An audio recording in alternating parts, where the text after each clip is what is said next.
Откъде и на къде всъщност искаше да тръгнеш с дизайн, с идеята ти за дизайна? Как реши какво финално оформление трябва да има цялата тази информация, която ти си събрала, на толкова много места си била, умствено и физически, за да достигнеш до финалната й форма? Как го реши?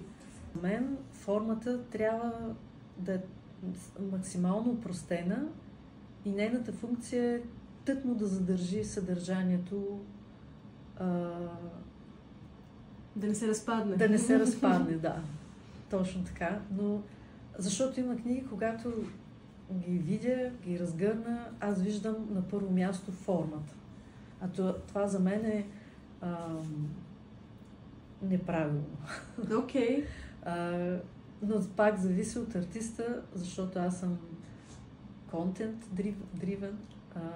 За мен на първо място е съдържанието, смисъла на това, което показва концепцията, и след това вече идва формата. Тя има второстепенно значение.